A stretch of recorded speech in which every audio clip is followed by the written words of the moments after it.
Good morning, everyone. In this video, we are starting Lesson D, Inverse Functions, on page 9 in the notes. Now, when you see that word inverse, hopefully a little red flag goes off in your brain that says mathematical opposites or a switch in some way, because that's what that word invert means. For inverse functions, we essentially switch x and y or switch domain and range. Now, before we get into how to actually find an inverse function, we're going to look at a special feature of inverses that relies on the composite test. So this is how this is kind of related to what we've already been doing in the previous sections with finding composites, or f of g of x and g of f of x.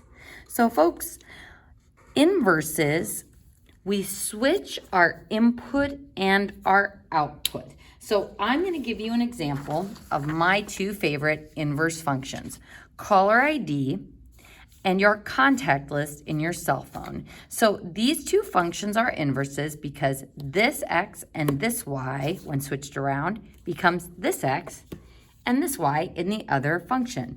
So how caller ID works is someone's phone number rings into your phone, and if they're in your contact list, your phone will show their name. The flip of this, or the inverse of this, is if you go to your contact list in your phone, you look up someone by their name, and then it dials out their number. So these two functions are inverses because number, name, switch around, name, and number. Now, what's special about inverse functions is if we streamline them together, the initial input x gives us the same output x.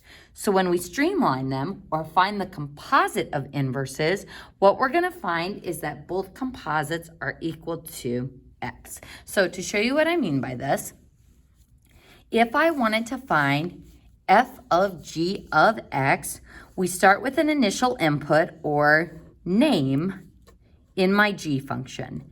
What happens when I put name into my g function? We get a phone number.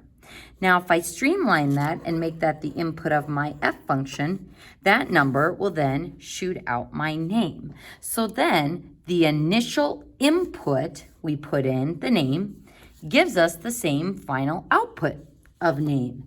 So in a more general sense, we can say f of g of x, whatever x is going to equal x. So when I streamline two functions together, whatever I put in, I'm going to get out.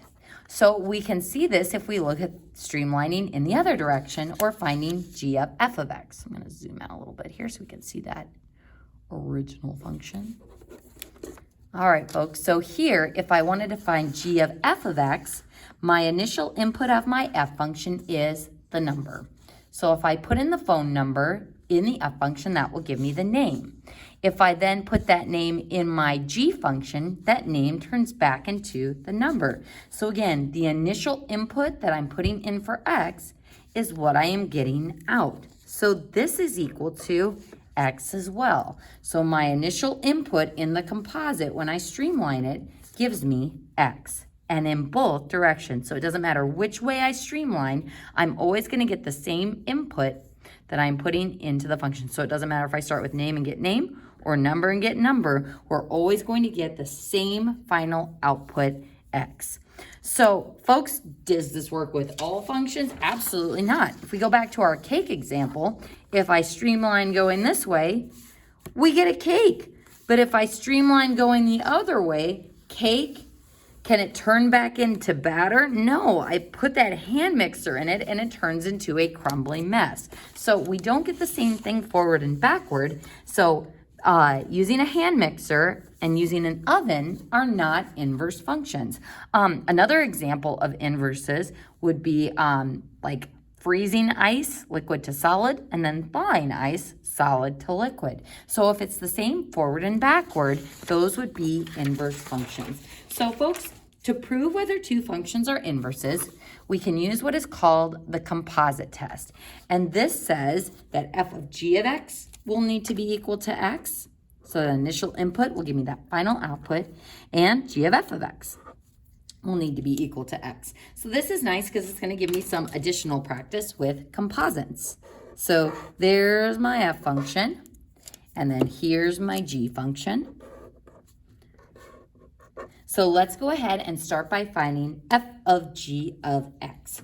So we're going to take our g function and plug it in for the input in our f function. So my f function is input squared plus 4. What are we going to put in for that x input? We're going to put in our g function. So radical x minus 4. Now if I square a square root, it cancels, leaving me with x minus 4 plus 4. The 4's cancel, and we get x. Now, what is equal to x? Sometimes Algebra 2 students will be like, x equals 0, question mark. What equals x is the composite equation. F of g of x is equal to x, showing me that what I put in, streamlined, gives me that same output. Now we prove it going in the other direction. We have to prove, that g of f of x is also equal to x. So now I'm going to plug my f function into my g function. So my g function is radical input minus 4. And what we're going to put in for that input is x squared plus 4. So cancel, cancel. And the square root of x squared is equal to just x.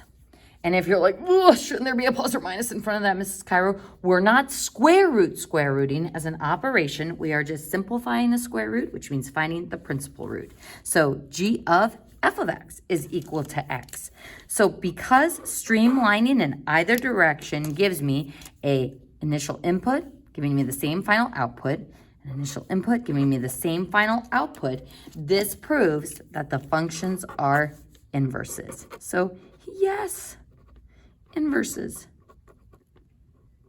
Ooh, running out of space here. Yes, inverses. So folks, on your own, go ahead and pause the video and try to prove the next two functions. Are they inverses or not? So f of g says we're plugging the g function into the f function's input. So 2 times an input plus 14. We plug in a half, x minus 7. 2 times a half gives me x, or 1x. That gives me negative 14. That gives me positive 14. And woohoo! What equals x?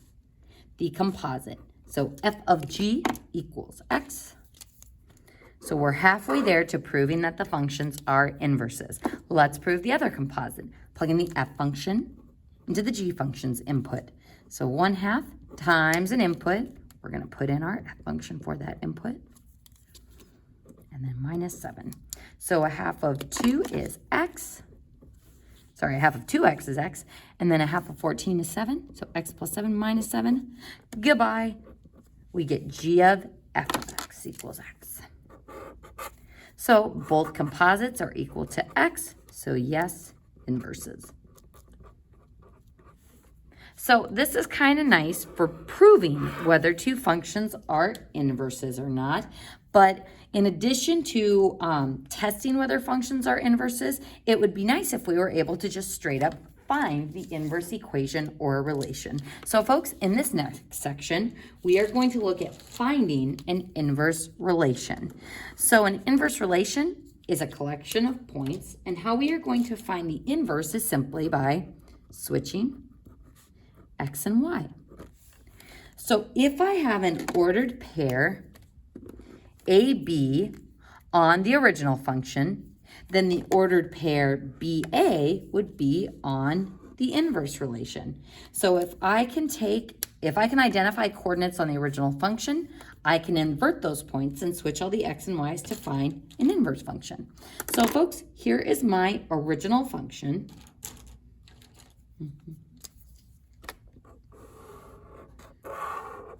And we want to try to find its inverse. So this is my original function, f of x. So original function, f of x. And I'm just going to pull out some exact points from this graph. So let's start with that central point, since this is a cubic function of negative 2, 3. I'll put that here, negative 2, 3. Let's pick another exact point to the left. So negative 3, 2. And how about negative 4, negative 5? And a point to the right, negative 1, 4. So these are all points on my original f of x function. So hopefully you can see that whole table there. So original function, f of x. So if I want to find the inverse function,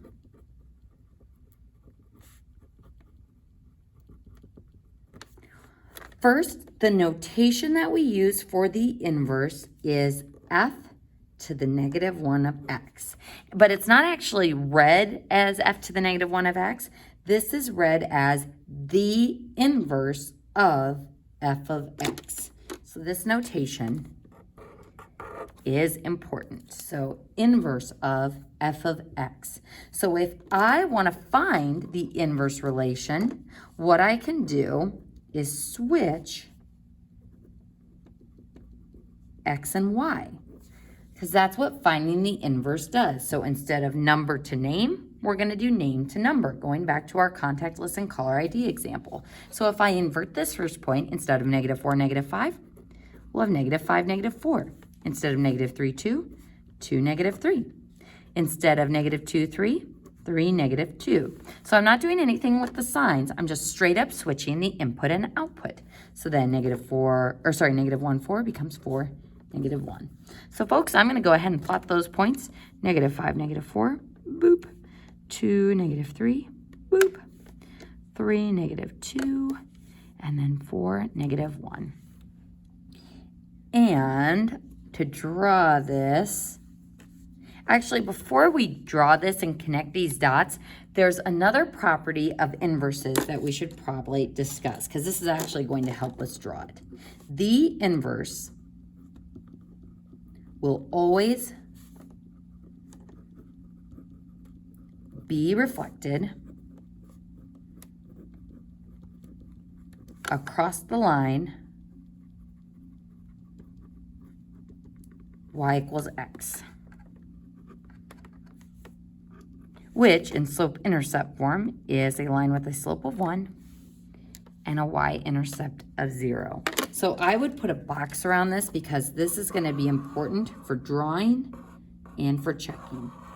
So the inverse will always be reflected across the line y equals x. So folks, I'm going to go ahead and draw in that line that goes through 0, 0 and has a slope of 1. And what this shows me is how every point changes. So when I switch x and y around, this point gets reflected across that line here. This point gets reflected across the line here. So if I wanted to connect those points similarly, I'd be kind of curving out like that. Then this point gets reflected over here. So comparing those segments, it's like we're kind of curving in there. And then from that point, we start to curve outward. Okay, so to find the inverse, we switch x and y, but we can visually find it also by swiveling across this y equals x line. And this makes sense because if you switch x and y around, you're going to get that line. So let's go ahead and do our final point, which is this one over here. So here, my function reflected an equal distance across that line. So to mirror that, that is what our inverse function would look like.